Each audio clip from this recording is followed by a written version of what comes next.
Hello residents of the town of Grand Falls-Windsor. My name is Darren Finn, and I'm a councillor for the town of Grand Falls-Windsor, and I'm proud to be your town councillor. Over the past 4 years, I've worked hundreds of hours researching, attending meetings, communicating with the media, and generally representing you and your concerns in the quest to make this community the best place to live. When I began in this elected council position, I stated a platform of ideas that motivated me to offer myself to council. Other councillors have done the same. For me, my platform was my bond to the community and the people who elected me. So it is my intent to report the progress made or not on these issues that I've committed to work on. Further, I plan to update the residents of Grand Falls-Windsor on a series of major issues that affect our community. The reason I'm making this effort to communicate with you is twofold. Firstly, you need to know my position on major issues. You need to know what I and others have done and what is not done. You need to know the barriers that continue to impede our progress.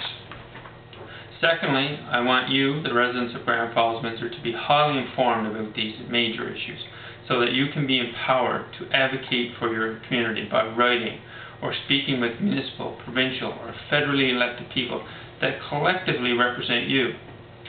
Now, the way I've chosen to communicate with you on these major issues is very apparent to you by now. I will be preparing a series of videos dedicated to specific issues and opportunities, and will make these videos available on the internet and at your fingertips for future referral. This venture will be a no-cost effort. There will be no editing, and it will be just raw information presented in a very raw manner. There are a number of important subjects I plan to discuss in this video, and you can look forward in this video and others, and you can look forward to seeing these other videos very soon. These issues include my views on exploits hydro, the MRI, performance of council, retail development, the mill closure and the province's response to the mill closure, community recreation, the town's financial position, post-secondary education, and personally very important to me is the downtown and riverfront development.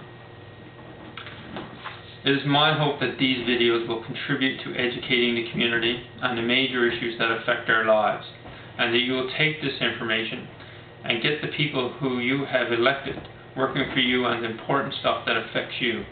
For instance, I think of every elected person who now represents you. Just stop for 1 minute and commit to focus on the lack of post-secondary education and our pursuit for getting a degree-granting program in Grand Falls-Windsor, then it would have been solved today and we would all have been better off. But your representation is much more fractured, particularly at the council level. So I ask you, please educate yourself on the people who are asking for you to elect them. This is so critical. It's not enough for a candidate to say they will work hard for you. You should assume they will do this anyway. What you must know is, what are they going to work hard on? What is their vision of the town? Do they even have a vision? Or will they just manage whatever is thrown at them? The latter happens far too often. You must be convinced that a candidate will stand behind their vision of the town and will not collapse the first time they are challenged. Like when this council backed away from the university committee and changed it to a post-secondary committee because they thought getting a degree-granting program was only a remote possibility. And this change was on the heels of a newly elected body where everybody supported the university committee and its mandate only 4 years ago. Choose your representatives carefully because they will represent you for a period of 4 years and your future depends on it. This is my introductory first video message, and others will soon be available. Thank you for taking the time to listen and caring about the health and prosperity of our town, the town of Grand Falls-Windsor.